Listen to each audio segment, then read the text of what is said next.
Looks like Warhammer's back on the menus, boys.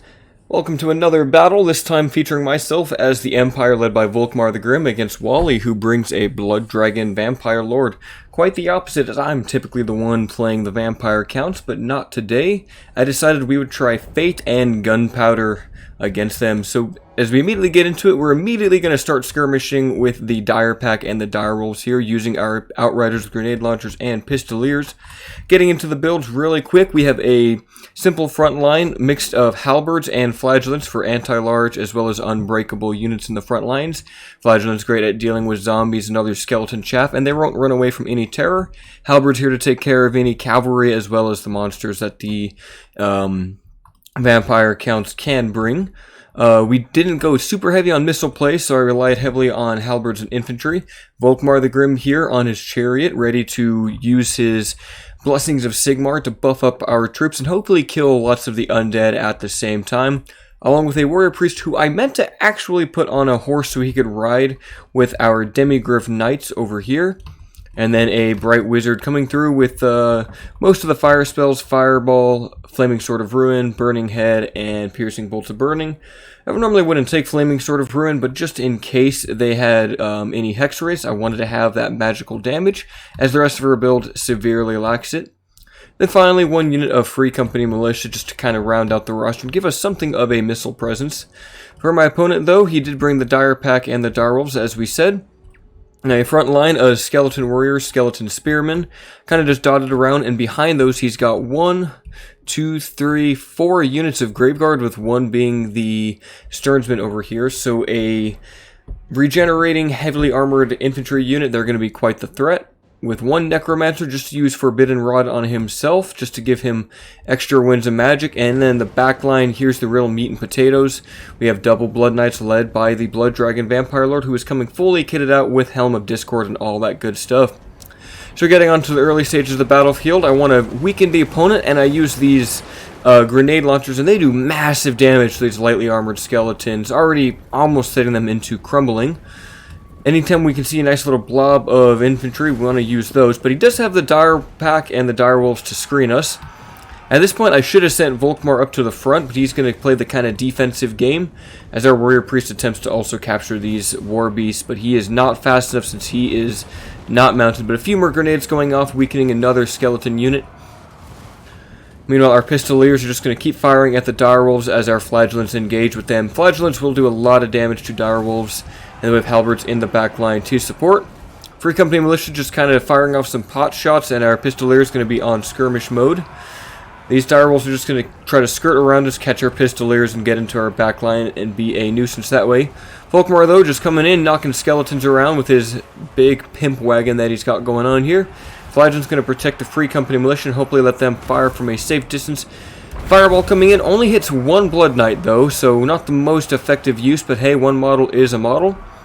And the Blood Knights are just going to run straight past Volkmar as he does cast down his Battle Prayers along with a Banishment, which just hit these Blood Knights, but it doesn't do too much damage to cavalry.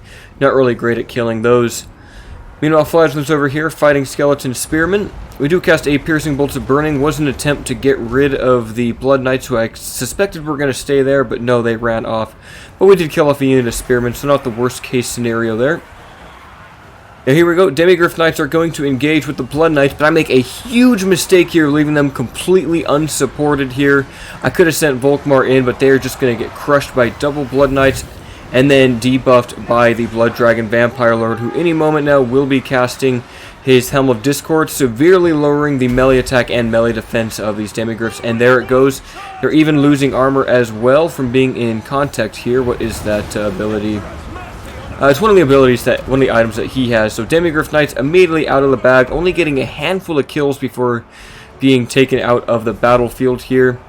Outriders with grenade launchers do get caught by the Dire Pack, which is unfortunate. We're going to cast a Burning Head here in an attempt to get these Stearnsmen, who are weak to fire, doing some good damage, about 600 there, and it is going to catch some of these Dire Wolves here, but our Outrider is going to completely shatter, which is very unfortunate for us. Those are going to be big for killing off the rest of the skeletons. Warrior Priest and Bright Wizard here fighting Graveguard. Honestly, though, I need to get them out of here. The Warrior Priest does come with the Banner of Eternal Flame, giving us fire attacks, which would be amazing here against the Stearnsmen. However, we are going to cast a Piercing Bolts of Burning, and just look at how these guys take so much damage. They're about 79 models right now, and then comes the fire, just decimating them, taking down about 35 of their models and taking them down 2,000 health. So great stuff over there. Halberds in the distance, though, not having a good time, and neither are those Flagellants, as they are just being crumped by the Blood Knights. I don't have mobility to stop those guys, so I decide, alright, we're just going to hold up over in this pocket and just kind of stay high and tight with our battle prayers, as often the distance Pistoliers do fight against the Dire Pack and skirmish them to death. We did miss it, but earlier I did send these Pistoliers to the back line to go shut down the Necromancer so that he wouldn't have that mana battery. And now we're going to fire pot shots into those Graveguard, as the Blood Knights are going to engage on Volkmar. I do try to cast another Piercing Bolts of Burning. Oh no, actually another... what is that spell called? I forget the name of it. Soulfire, that's what it is. Comes down, immediately wrecks the zombie summon, and does a little bit of damage to Blood Knights, but it's not great against super heavily armored units, especially large units, especially against lightly armored infantry. It can do okay damage, but it's definitely better against infantry than cavalry. We're going to try to keep skirmishing around here as the Warrior Priest and the Bright Wizard try to fight off the last of these Graveguard, just trying to close down this pocket so we can get high and tight with Volkmar now. Flagellants here, though, are getting taken down. Grandhammer Sigmar has been activated, so they'll definitely do some damage as that poor Flagellant just gets sent flying here. And these Halberds, too, they just can't stand up to all of that firepower. But we do have our own cavalry charges coming in on the Skeleton Spearmen, should wipe them out as they do crumble. And a few units of Graveguard remain, but the Blood Dragon Vampire Lord has not been touched at all. He's taken very little damage, and any damage he has taken, he has regenerated through his healing. It's pretty much the only spell he really needs to use. In fact, I didn't even check to see what else he has. I think that's it. I think that's the only spell they brought was Invocation into Heck and Raised Head, but honestly, that's all you really need at the end of the day. Another banishment goes off here, trying to get rid of the Graveguard over here as well as the Blood Knights, but it really just ends up killing a lot of our Flagellants and Pistoliers. Now here, Volkmar is going to be fighting high and tight with his Halberdiers, but they aren't getting many attack animations off. They're not able to really hit these Blood Knights, even on the retreat. Just doing about 40 damage there. So I was kind of expecting better, but infantry does have that issue in this game. I mean, they do have 86 kills. What's their damage value right now? 508, so they've almost paid for themselves. They cost 550 to bring. We're going to try to shut down the last of these Graveguard. There are about 70 models here as Volkmar just rides through. He's going to cast Invocation into Heck. He wants to keep that pocket alive, as we do manage to hit these Blood Knights with our Halberdiers. This is a good fight for them, but honestly, Halberdiers just don't have the best stats to deal with such elite cavalry like this, who also cost way more than them. But we are going to bring Volkmar back in. They are getting... Actually, Volkmar's got fire damage. These guys are getting fire damage now thanks to Warrior Priest, and when we cast spells, that will boost them a little bit. But another Piercing Bolts of Burning. Had I waited a little bit longer to maybe get a full surround these Blood Knights, I think that would have done a lot better. We're going to try to shut down these Graveguard here. But at this point, I make a huge mistake. Volkmar the Grim is going to be up here alone against all of the Blood Knights as well as the Blood Dragon Vampire Lord.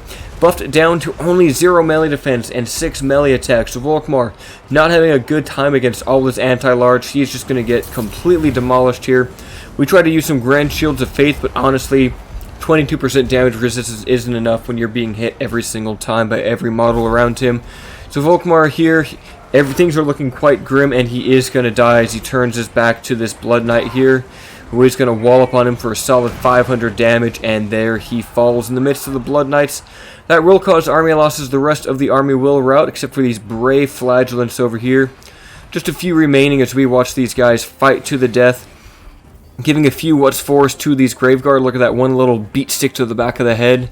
He's trying his best. He's the last man standing in this army. Actually, he's got a couple buddies left alive, but they aren't long for this world. He's going to run in, get one more club on this Graveguard. They're going to look at him and be like, man, what are you doing here? Takes a shield bash, and then comes the Blood Knight, sending him just knocking around. But this poor guy, he is not done yet. Sigmar might be gone. Everything looks dark, but he's going to keep fighting to the death as he gets launched maybe 40 feet into the air. And he will just keep fighting. He's going to go for one more hit, but that will be the end of him as his arm gets lanced off. What a gruesome and grim ending for the Empire today. Well played to my opponent. He did a very good job microing his blood knights over there. Had I paid more attention to my demigryphs, I may have been able to turn that around, as well if perhaps I had that warrior priest mounted on a warhorse to stick with them. Just a few micro mistakes there, and then sending Volkmar to his doom. Bright Wizard did alright though, 942 damage value. Halberdiers, they were solid enough. If I were to edit this build around, Pistoliers did great. I'd probably cut the Free Company Militia. I didn't really use them that well. I might just bring another unit of Halberds, or perhaps put that money into the Warrior Priest mount. I'm not really sure. Outriders with Grenade Launchers, they did okay too. I could have controlled them a little bit better. Had I kept the Demigryphs on the Direwolves, that probably would have been a lot better, and kept these Outriders safe, because the Pistoliers could deal with the Graveguard from behind, or shoot the Blood Knights and just be annoying, and the Outriders with Grenade Launchers would have been perfect for dealing with the Graveguard blobs.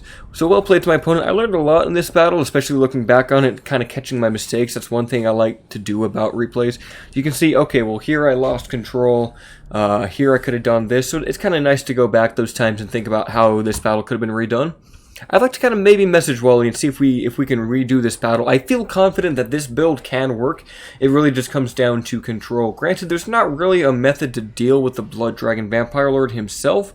We don't really have armor-piercing missiles, like we can't shoot him.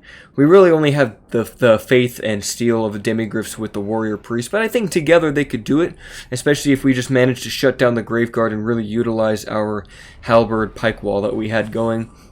Anyway guys, look forward to more Warhammer content as well as more Medieval 2 content in the future, and farewell.